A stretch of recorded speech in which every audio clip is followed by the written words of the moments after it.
नमस्कार दोस्तों, आप सुन रहे हैं कहानी गोल्ड। आइए सुनते हैं डॉक्टर संगीता झा जी द्वारा लिखी गई कहानी यू टर्न। मम्मा, मैं कॉलेज से सीधे लाइब्रेरी चली जाऊंगी, वहां से आरोही के घर। हम सब साथ मस्ती करेंगे। मेरा वेट मत करना, खाना भी बाहर खा कर आऊंगी। मैं कुछ जवाब दे पाती उससे पहले बेटी ने फोन काट दिया। फिर घंटी बजी तो बेटे का फोन था। मॉम, स्वीट मॉम, मैं वेड़ू के घर पर हूँ, लंबा प्रोग्राम है। दरवाजा खुला रखना, आके बात करता हूँ, ठीक? आज पहला दिन था लॉकडाउन में ढील का। दोनों आधे घंटे में आने का कह के घर से निकले थे। मुझसे तो कहा कॉलेज से बुक्स का पता करेंगे और प्रोफेसर से भी मिलेंगे। मैं अब पशोपेश में पड़ गई कि सर पर बैठे हुए पति को क्या जवाब दूंगी। शादी के शुरू के दिनों में जब मैं और माधव यानी मेरे पति अकेले थे, तब भी हमारी जिंदगी में कोई रोमांच नहीं था। वो अपने ऑफिस के काम में और मैं घर सजाने में लगी रहती थी। बच्चे हुए तो मैं उन्हें बड़ा करने में और वो नाम और पैसा कमाने में। पता नहीं ये सबकी कहानी थी या मेरे साथ ही ऐसा था। बचपन से घर पर भी यही देखा था, पापा को दहाड़ते और अम्मा को संभालते। लगा शायद यही जीवन है और ऐसे ही जीते जाना है। घर पर मैं तो ठीक ठाक ही रहती थी, लेकिन भाई बुड़बुड़ाते रहते थे। मैं तो यहाँ माँ से बेहतर मैनेजर थी, सो बच्चों को बुड़बुड़ाने की ज़रूरत नहीं थी। बच्चों की पढ़ाई, दवाई, स्कूल सब कुछ मैं संभालती थी और कभी लगा ही नहीं कि कोई मुझे सहारा दे। ऐसी जिंदगी शायद सबकी होती होगी। काफी समय तक ऐसा ही मैं सोचती थी। एक बार राखी पर मैं और बच्चे भाई के घर आए। वहां भाई को भाभी के साथ मिलकर घर के सारे कामों में हाथ बटाते पाया। मसलन बच्चों को नहलाना, उनके कपड़े बदलना, कपड़े फोल्ड कर देना आदि। दिल के किसी कोने में कुछ देर के लिए टीस हुई, फिर घर वापस आने पर सब भूल गई।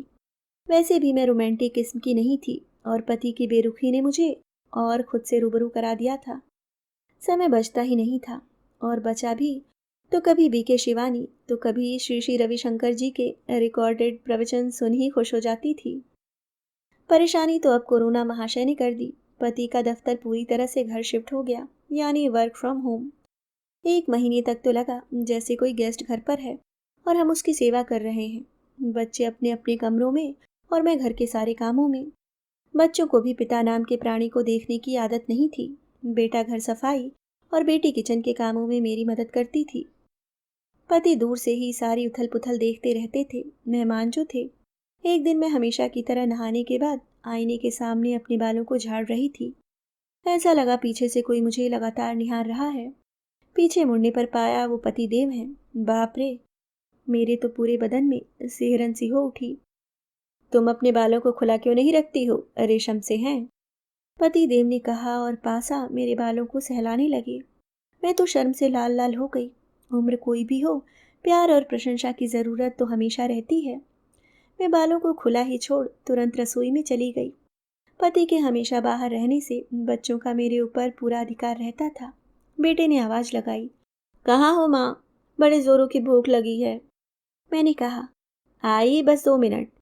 बाहर आई तो पाया बेटा गुस्से से नथुने फड़फड़ा रहा था कि उसकी यानी केवल उसकी माँ, एक आदमी चाहे वो उसका बाप क्यों ना हो, के साथ इतनी देर एक कमरे में क्या कर रही थी। मैं धीरे से मुस्कुरा दी। बेटा गुस्से से उठ जाने लगा। मैंने कहा, तेरे पसंद की पूरी कचौड़ी बनाने वाली हूँ, सारी तैयारी कर रखी है, तलना बाकी है। बेटा जोर से चिल्लाया, आप ही खाओ और अपने पति को खिलाओ। मैं अवाक कि क्या कहूँ। मेरे खुले बालों को देख बेटे का पारा आसमान पर पहुंच गया। गुस्से में बेटा टेबल छोड़ कमरे में चला गया। थोड़ी देर बाद पति हंसते हुए टेबल पर आए। मुझे उदास देख मेरे साथ खड़े हो मेरे बालों को चेहरे से पीछे करते हुए कहने लगे, अरे तुम उदास अच्छी नहीं लगती, क्या हुआ? मैं धीरे से बोली, मुझे रसोई में आने में देर हुई तो बबलू गुस्से में बिना खाए वापस कमरे में चला गया। पति कहते हैं, अभी तक बबलू बबली ही करती आई हो, मेरा भी कुछ ख्याल करो। तुम्हारी कचौड़ी की खुशबू ने मुझे पागल कर दिया है। ऐसा कह पति ने धीरे से आंख मार दी। मैंने डर कर इधर उधर देखा, कहीं बबलू या बबली तो नहीं देख रहे हैं। अरे सोच क्या रही हो, जल्दी दो, पेट में चूहे कूद रहे हैं, पति कहते हैं। इसके बाद तो लॉकडाउन में इश्क शुरू हो गया। बच्चे पहले तो चिढ़ते थे, पर धीरे धीरे माँ बाप के इश्क की आदत सी हो गई। मुझे भी सब कुछ अलग लग रहा था।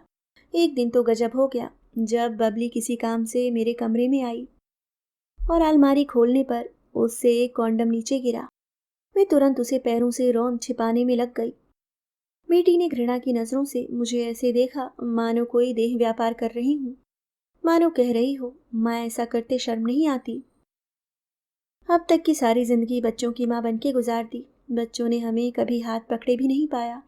और यहाँ अधेड़ उम्र का इश्क, लॉकडाउन में बच्चे भी घर पर थे, वो भी पूरे समय। माँ बाप का इश्क उनसे देखा नहीं जा रहा था और पति को अब किसी की परवाह नहीं थी। मैं ठहरी मूर्ख, इतने दिनों की प्यासी रेत सी।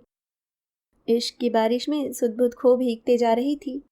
काश जीवन यहीं थम जाता, पर ऐसा कहाँ होता है। मेरा ये इश्क ऊपर वाले को भी नहीं भाया। पति कहाँ तो साथ में मेरे बर्तन भी धुलवाने लगे थे। रात को सबके खाने के बाद टेबल भी साफ करने में मेरी मदद करते थे।